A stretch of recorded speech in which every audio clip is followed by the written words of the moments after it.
Recuerda darle like, suscribirte y activar la campanita. Nuestro oxígeno. Empecemos este programa hoy con un poco de historia.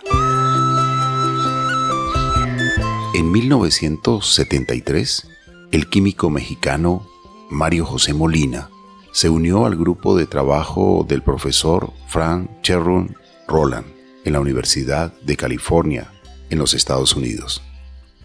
La línea de investigación que el profesor Molina escogió fue el impacto de los clorofluorocarbonos, unos químicos que se estaban acumulando en la atmósfera, pero de los que se creía no tenían ningún efecto sobre el medio ambiente. Al principio, la indagación no parecía ser particularmente interesante. El profesor Molina se centró en lo que podía ser el daño o la destrucción que los clorofluorocarbonos producían a la atmósfera terrestre, hasta que se encontró con que los rayos ultravioletas provenientes del Sol podían descomponer los clorofluorocarbonos, liberando cloro y desatando una reacción química que destruiría el ozono presente en la atmósfera. De debilitarse la capa de ozono, los rayos ultravioletas llegarían a la superficie de la Tierra sin ningún tipo de filtro, multiplicando los casos de cáncer de piel, problemas oculares y daños irreversibles al medio ambiente. Fue entonces cuando el profesor Molina y el profesor Cherron Roland se dieron cuenta de la magnitud del problema. Por eso empezaron a tocar puertas, a asistir a las cumbres ambientales para advertir a la humanidad del daño que se estaba causando con los gases que se utilizaban en los aires acondicionados, en los enfriadores, en los congeladores, en los aerosoles en aquel momento. Afortunadamente, años después, le prestaron atención por un descubrimiento que hizo la NASA sobre la capa de ozono, que se estaba rasgando este velo protector, este escudo protector, y le prestaron atención a las investigaciones del profesor Molina.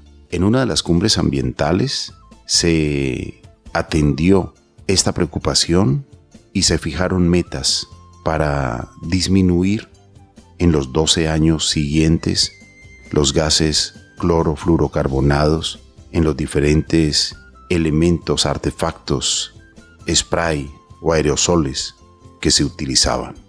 Solo así comenzó nuevamente, muy lentamente, la recuperación de la capa de ozono. Hoy vamos a reflexionar sobre este interesante tema, la capa de ozono, este gas que está en la capa alta de la atmósfera, pero que nos protege de la radiación ultravioleta del Sol. Es un filtro solar que protege nuestro planeta Tierra, que protege la vida, que protege nuestra piel, nuestros ojos, nuestro bienestar.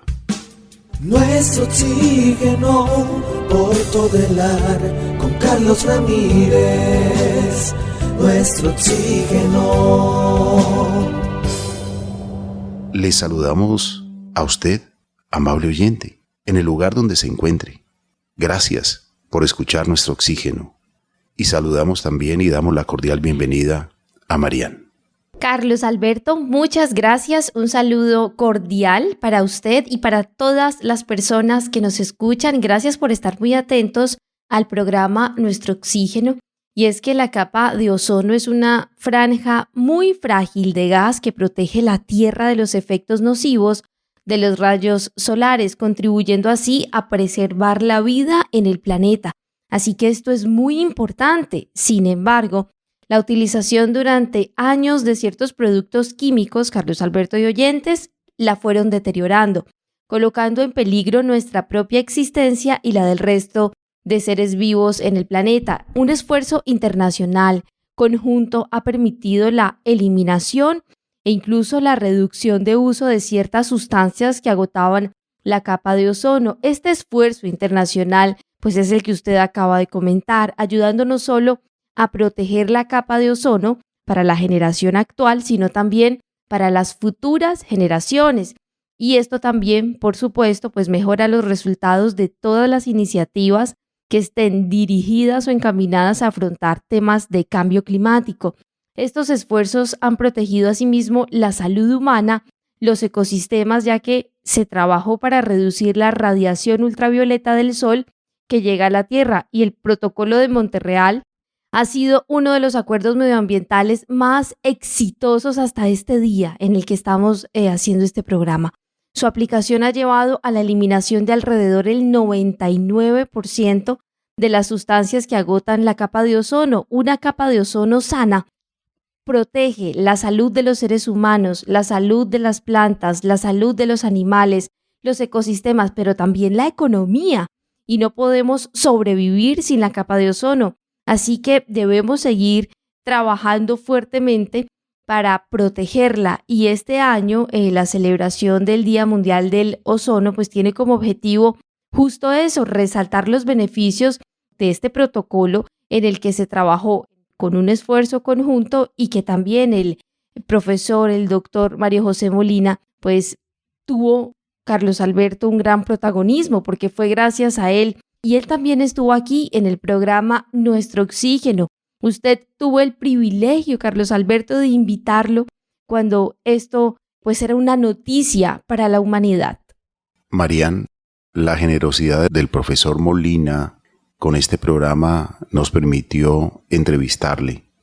Estaba en la Universidad de California y nos permitió compartir con los oyentes de Nuestro Oxígeno. Escuchemos aparte de esta participación del profesor Molina, el Premio Nobel de Química, que descubrió que los clorofluorocarbonos estaban rasgando ese velo protector para la humanidad, para la vida. Y usted mencionó un término hace un momento que debemos tener muy en cuenta en cada uno de nosotros.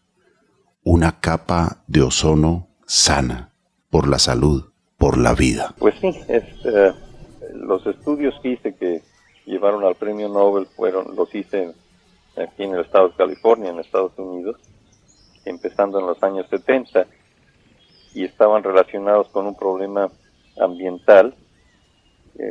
Nos preocupaba que la composición química de la atmósfera estaba cambiando a nivel global por la emisión de ciertos compuestos industriales que se estaban acumulando pues en la atmósfera, y con mi colega Sherry Rowland nos hicimos la pregunta de cuál es la consecuencia pues de que estos compuestos muy estables de origen industrial estuvieran acumulándose en nuestro medio ambiente. Y eso fue pues lo que nos llevó a descubrir que había un problema serio originado pues por actividades de la sociedad que podía tener repercusiones a nivel global. Doctor, su descubrimiento pues ha sido reconocido a nivel mundial, porque ¿cómo es que para la época en que usted hace sus estudios logra descubrir que en esta fina capa de ozono, ese escudo protector que nos ayuda a la protección a los seres vivos de la acción directa de los rayos ultravioleta del sol,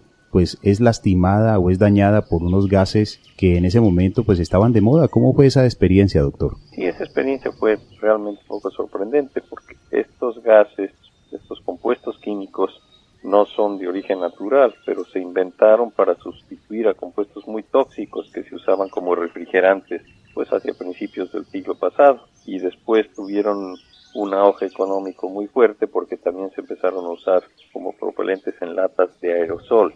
Los aerosoles que usamos para el pelo, para desodorante, todo eso, estaban usando estos compuestos. Entonces, la acumulación de estos compuestos en la atmósfera es el problema que decidimos pues atacar, ver cuál era el proceso natural que podía destruir a estos compuestos, y llegamos a la conclusión lógica de que, siendo tan estables, no se iban a destruir como la mayoría de los compuestos químicos cerca de la superficie del planeta, sino que iban a emigrar hasta la estratosfera, segunda capa que tenemos en nuestra atmósfera, que precisamente tiene esa capa de ozono protectora, que es lo que filtra la radiación del sol, que es dañina para la vida. Sin esa capa de ozono no hubiera podido evolucionar la vida como la conocemos. Y descubrimos que por encima de esa capa es donde estos compuestos industriales, los llamados CFCs, es donde se destruyen. Y concluimos también, eso fue el parte importante del descubrimiento, no solo ver dónde se descomponen estos compuestos, sino qué consecuencias tiene esto. Y lo que descubrimos es que los productos de descomposición de estos CFCs, por un proceso muy eficiente, proceso catalítico, esto es de amplificación, podían afectar a la capa de ozono. Y esto quiere decir, el proceso de amplificación es que un átomo de cloro que viene de la descomposición de estos compuestos puede destruir a decenas de miles de moléculas de ozono por este proceso de amplificación, y de ahí pues el daño potencial a esta capa tan importante para los sistemas ecológicos y para la vida humana misma. Nuestro oxígeno, nuestro oxígeno. Es muy, pero muy interesante lo que el profesor Mario José Molina nos cuenta. La capa de ozono absorbe la radiación ultravioleta del sol, evitando que la mayor parte llegue al suelo. Y este proceso es importante porque la exposición a la radiación ultravioleta es un factor de riesgo principal para la mayoría de las afectaciones en la piel, incluso el cáncer. Por eso siempre nos recomiendan utilizar bloqueador solar, porque cuando se pierde esa protección de la capa de ozono, pues estamos en serios problemas. Por eso todas nuestras acciones deben ser de prevención, deben ser amables con la naturaleza. No debemos quemar plástico, ni debemos arrojar sustancias ni gases contaminantes al aire. Y si las soltamos en el aire, se van a la atmósfera y pueden afectar la capa de ozono. Efectivamente, Carlos Alberto, y es que un número de productos químicos, mencionando un poco los antecedentes del por qué se da este tema del protocolo de Montreal, y es que un montón de productos químicos de uso común pues han resultado ser extremadamente dañinos para la capa de ozono. Los halocarbonos son compuestos químicos en los que uno o más átomos de carbono están unidos a uno o más átomos de halógenos. Esto nos lo enseñaban en el colegio y el resultado ¿cuál era? Cloro, flúor, bromo o incluso hasta el yodo. Los halocarbonos que contienen bromo por lo general pues tienen mucho mayor potencial de agotamiento del ozono, y aquellos también que contienen cloro. Carlos Alberto y oyentes, los productos químicos sintéticos han proporcionado la mayor parte del cloro y el bromo para el agotamiento del ozono en todo el mundo. Por ejemplo, el metilcloroformo, tetracloruro de carbono, pues también todas las familias de los productos químicos conocidos como los halones, los clorofluorocarbonos y los hidroclorofluorocarbonos. La confirmación científica del agotamiento de la capa de ozono pues impulsó a la comunidad internacional no solo a establecer este protocolo de Montreal, sino que también casi que de manera simultánea se dio el convenio de Viena sobre la protección de la capa de ozono para establecer un mecanismo de cooperación y así tomar medidas para proteger la capa de ozono. Y esto se formalizó en el Convenio de Viena para la protección de la capa de ozono en el año de 1985. En aquel entonces participaron 28 países y por supuesto esto condujo a la redacción del protocolo de Montreal, donde el profesor Mario José Molina pues fue casi que uno de sus creadores y trabajando en este tema de promover la conservación de nuestra capa de ozono. Y le agradecemos porque hoy, Carlos Alberto, personalmente me siento parte de esa próxima generación que necesitaba que esta capa de ozono estuviese bien para permitir la vida y así sucesivamente, seguirla preservando porque es un protocolo que está activo actualmente. Claro que sí, el protocolo de Montreal, que para los países miembros de Naciones Unidas, pues dejó una tarea por los siguientes 12 años para disminuir, para terminar el uso de los CFCs o clorofluorocarbonados, estos gases que estaban dañando la capa de ozono. Pero ese proceso para llegar a la cumbre de Montreal no fue fácil. El profesor Mario José Molina y el profesor Frank Cherrun Roland publicaron sus hallazgos en la revista científica Naturaleza, Nature, en junio de 1974, y se apresuraron a compartirlos no solo con científicos, sino también con gobernantes, presidentes, ministros del medio ambiente, con políticos y medios de comunicación. Y no faltó quien cuestionase la ciencia y vaticinaran una ruina económica si se dejaban de usar los CFCs que estaban de moda. Era el confort para el aire acondicionado, para los congeladores, los enfriadores. Estaban por todas partes. Tenían aplicaciones muy útiles en una gran diversidad de objetos y procesos del día a día. Eran muy, pero muy populares, pero se ignoraba su toxicidad y también el daño que estaban causando a la capa de ozono. Se encontraban principalmente en la industria de los aerosoles y aislantes térmicos también. El inventor de estos productos químicos, que fueron los clorofluorocarbonos, murió pensando que le había hecho un gran favor a la humanidad. A veces cuando en la industria se generan algunas sustancias, se ven los beneficios, pero no se saben las consecuencias. Por lo tanto, afortunadamente, este proceso de el profesor Mario José Molina sirvió para mostrar el daño que se estaba causando a la capa de ozono y al mismo tiempo, desde que se acordó en el Protocolo de Montreal disminuirlos, luego el profesor Molina dio testimonio que se había recuperado la capa de ozono.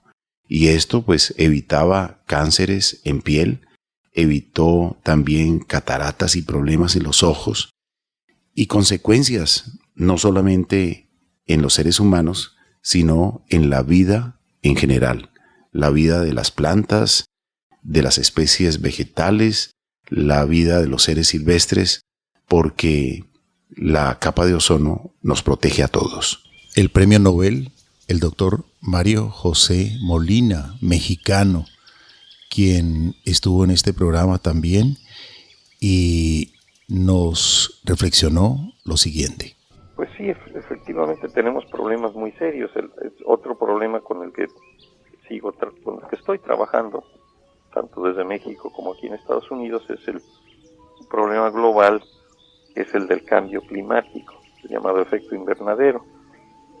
Y tenemos el buen ejemplo del problema del ozono, del que hablamos hace unos minutos, de que sí se pueden resolver estos problemas a nivel internacional. Desgraciadamente el problema del ozono estratosférico es el único problema global que se ha resuelto, pero tenemos otros serios. Y este problema del cambio climático es uno pues que nos preocupa muchísimo, es quizá el problema más importante que tenga la humanidad, el problema ambiental más importante que tenga en estos días.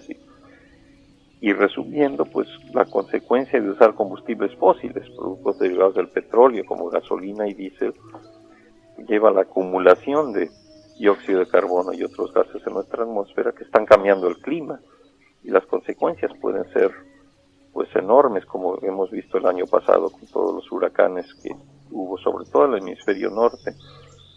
Ese tipo de problemas pues vemos que son indicaciones de que está cambiando el clima, se están derritiendo los glaciares, están sucediendo cosas alarmantes, y creemos que esto se debe también a actividades de la humanidad. Así es que tenemos un reto enorme de cómo cambiar pues el funcionamiento de la sociedad para que siga aumentando el nivel de vida en los países en desarrollo, siga creciendo las economías de todos los países que tienen derecho a hacerlo, pero teniendo respeto al medio ambiente para no dañarlo y para dejarles una herencia a nuestros hijos y un planeta que funcione bien. Lo explico de la siguiente manera. El ozono en la estratosfera continuamente se está produciendo por acción de radiación solar en la atmósfera misma.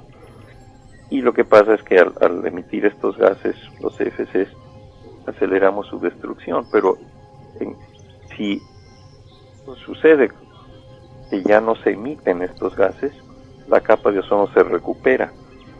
Pero esto toma muchas décadas, porque estos compuestos permanecen en la atmósfera, en el medio ambiente, pues algunos medio siglo, otros un siglo entero. Así pues, el daño que estamos viendo hoy en día se debe a emisiones que hubo en décadas pasadas. Pero ya vemos que la cantidad de compuestos en la atmósfera está empezando a disminuir, porque ya prácticamente se pararon las emisiones. Así pues, tenemos la expectativa que a mediados de este siglo va a haber una mejora ya muy notoria en la capa de ozono. Ya se empieza a ver con claridad cómo pues está bajando la concentración de estos compuestos y cómo se empieza a recuperar la capa de ozono. Pero es un proceso, como digo yo, lento de varias décadas, pero es un logro de la humanidad, pues el haber podido empezar a resolver este problema. Tenemos que asegurarnos de que no se emitan otros gases que potencialmente puedan dañar a la capa de ozono. Doctor Mario José Molina, las radiaciones UVB, esas rayos ultravioletas, producen mucho daño a los seres vivos. Dicen que también afecta el alimento del mar, el fitoplancton, y esto puede ocasionar, digamos, problemas en la pesca y al mismo tiempo en la abundancia de la vida en el mar. Sí, sucede lo siguiente, la radiación de onda muy corta,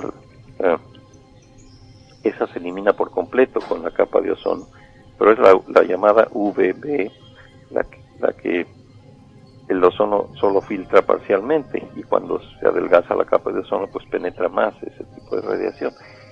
Y uno de los efectos que sí se han podido medir directamente es precisamente en el fitoplancton, pues es el principio de la cadena alimenticia en los océanos, y donde el efecto, por otro lado, donde el efecto ha sido más agudo es en el hemisferio sur, precisamente sobre el continente antártico. Y esto lo explicamos debido a las temperaturas muy bajas que existen sobre la Antártida, que aceleran este proceso de destrucción de la capa de ozono. Por eso desaparece casi en su totalidad el ozono sobre la Antártida a ciertas alturas, más del 99%. Y esto conlleva pues a que en el Mar del Sur, cuando también penetre en ocasiones más luz ultravioleta, y se puede medir cómo afecta esto a este fitoplancton, que a su vez es base del alimento del llamado krill, que es lo que comen las ballenas y otros mamíferos, y pues por eso se afecta una cantidad de biomasa muy grande, siendo la base de esa cadena alimenticia.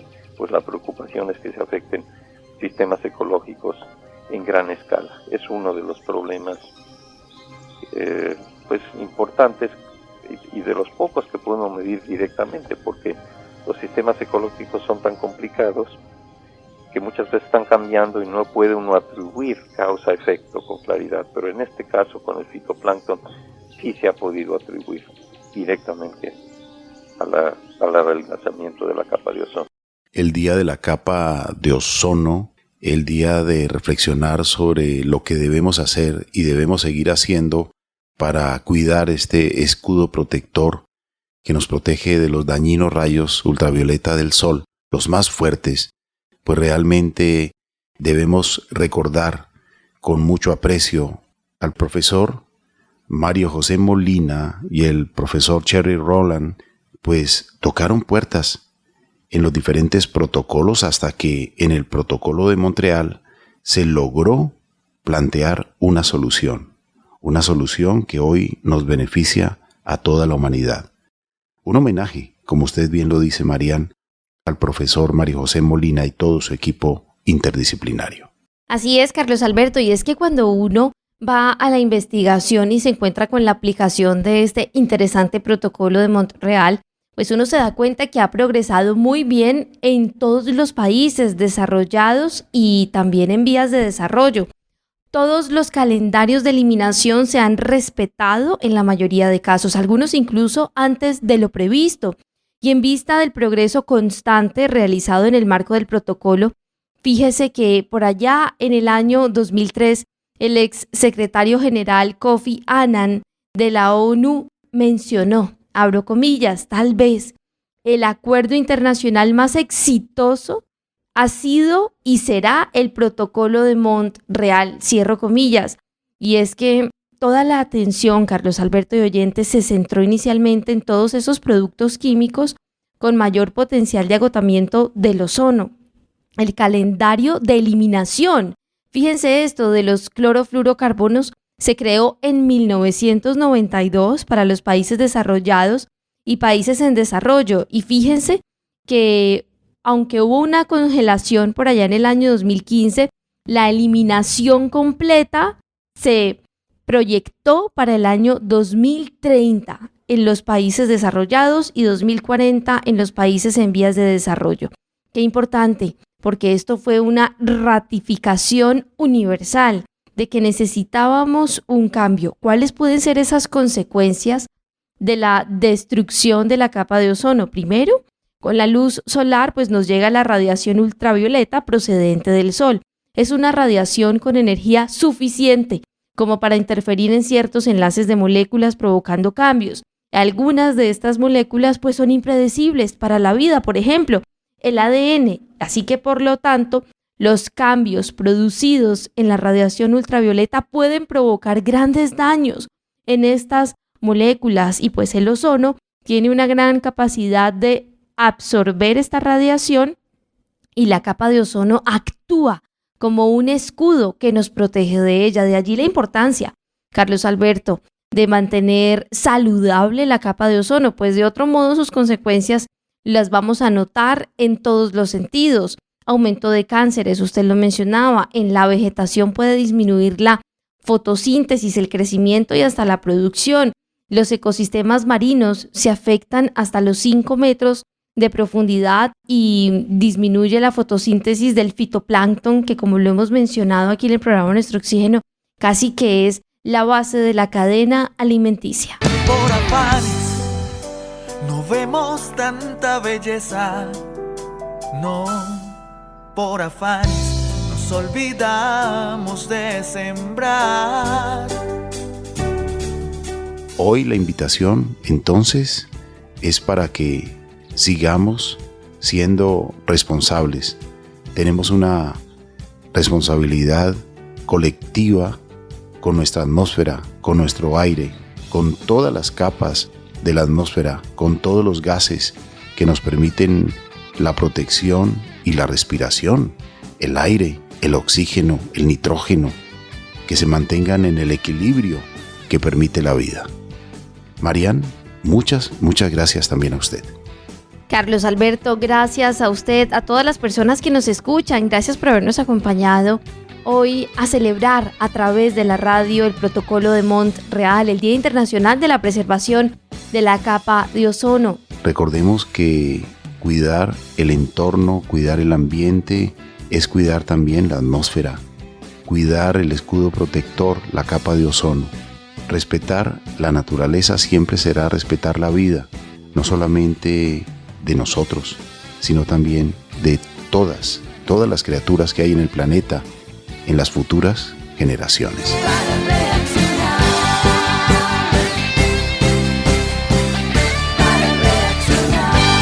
Recuerda darle like, suscribirte y activar la campanita.